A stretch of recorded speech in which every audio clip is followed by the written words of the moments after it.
We're here at the Oro station, and what's going to be an incredible facility with one of the guys behind the plan, the motivator, Geoff Campbell. Do you want to just talk about your vision and what's going to go on here? Sure. So, Oro Station it's a bit of a blended use in the sense that we have got a 4.1 kilometer FI grade grade 3 circuit, which is at the center and the heart of the property. But we've designed this where we have got 500,000 square feet of commercial space. Those buildings are made up for race teams, for restorers, for museum spaces, but also for innovation, autonomous vehicles, electric vehicle development, hydrogen fuel cell development. And so it creates this sense of place and community where enthusiasts can come, but there are engineers working here. It's a living and breathing atmosphere of the next wave of innovation in automotive happening. We've also got a number of pit lane buildings that will be used for eventing, for experiential marketing. So think things like BMW Driver Academy or Mercedes-Benz driving schools, product demonstration and launch events of that nature. And then we've actually got a club up at the north side of the property as well, which is very similar to Monticello down in New York or Area 27 in BC for the enthusiast racers. Yeah. So people would join, be members, leave their car here and show up and do it the safe way. Absolutely, yeah. So we've got a mixed blend. So north end of the property has the membership joining side where their cars are here for people that are racing on the regular. Our proximity to Toronto, we're halfway between the city and Muskoka. So the idea of having your cars here and being able to race them on the weekend and go to the cottage at the same time is something that's never been something people have been able to do here in Ontario. Because most sport has events on the weekends. Yeah. Cayuga is the opposite direction. And so it's just a new opportunity for people that are already up here in recreation country. And then for the wider enthusiasts, looking at the business park, if you know Bicester Heritage in England, this is a compound that has active business going on. But people come through there and they're walking through in cars and coffees and shows, and they're immersed in it. They're going to the restaurants, the cafes, and they're seeing race cars coming out of the garages as they're going over to their shakedowns of the circuit. And it's just an opportunity to almost be living and breathing the pit lane, so to speak. Yeah. Amazing show of support here today from especially Doug Ford was here, Premier of Ontario, and many ministers and local officials. Absolutely, yeah. Huge turnout from the Ontario provincial cabinet and Premier. But even if you notice, we had all of Oro-Medonte's council here. We had the Simcoe County warden here. We had the federal representative, Doug Shipley.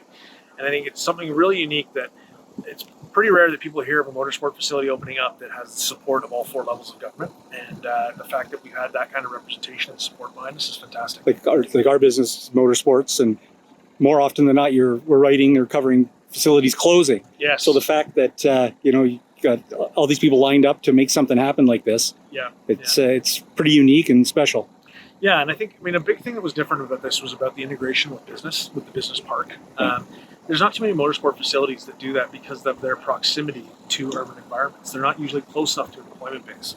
In our case, we are, and so we have the ability to have businesses functioning and operating here next to the circuit, which changes the whole sort of vibe and feel of it. All of a sudden, it becomes an employment project. It becomes something that's innovative. It becomes something that's supporting Georgian College and the education. And those elements together mean suddenly the community gets behind the track. Yeah. And as opposed to, being in a rural setting where people are mad about the noise. Yeah. We're at an airport. We're beside Burroughs Creek. We're beside Highway 11. Yeah. We've got great sound uses all around us. Yeah. No, I've seen it work, like say in Edmonton, the Castrol Raceway and that whole facility right at the edge of an airport.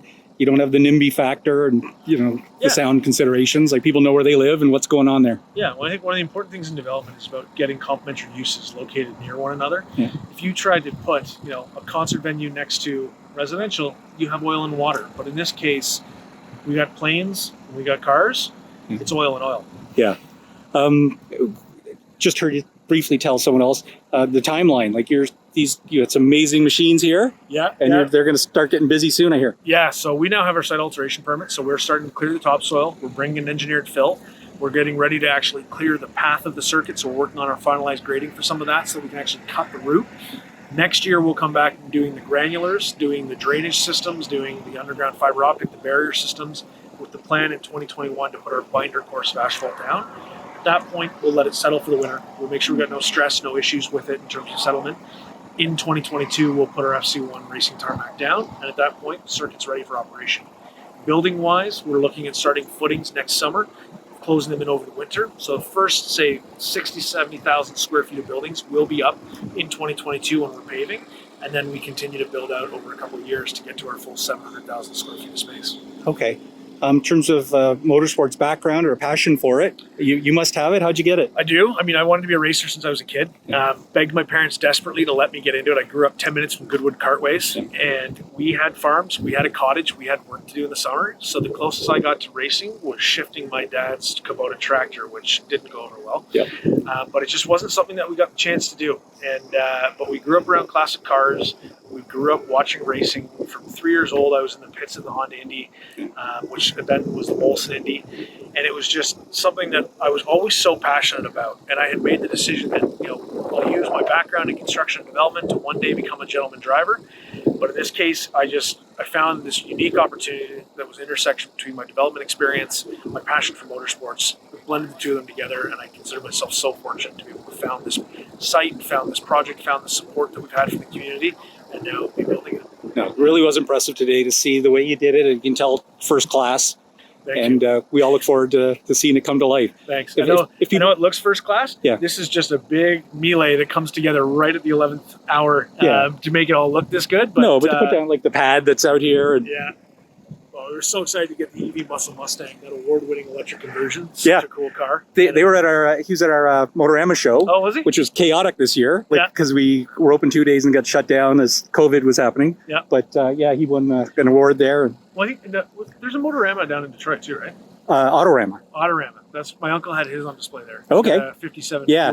That was the week before us this year, and before things went crazy entirely. But But we do a Motorama show. It's at the International Center every March. Okay. Custom cars and hot rods and motorsports. So talk to you about that later. Well, I'd love to be down at it. I mean, I can't believe I've missed it. I've always known it's there. Yeah. But I was living abroad for a while. Now I'm back, and it's sort of been chaotic working on this thing. I've been somewhat off grid up here, dealing with engineering reports, trying to get this thing started. It's understandable. Yeah. If people want to follow the project and your progress as it goes, how can they do that? So, I mean, I'd say one of the best platforms is Instagram. So we're Oro.station on Instagram. We've also got a Facebook page, and the website is www.orostation.ca. We're going to start posting some sort of blog and news posts as we start making announcements around some of the tendencies, some motorsport teams that we're talking to that are looking to move here.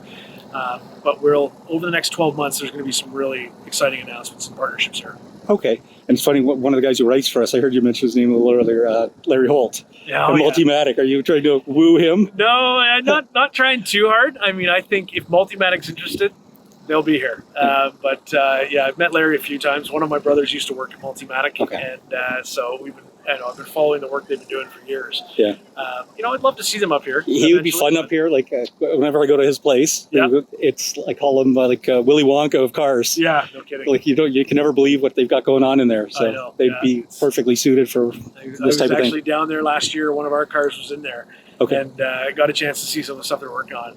Yeah. It was very cool. The minute they saw me put my hand in my pocket, it was phone taken away.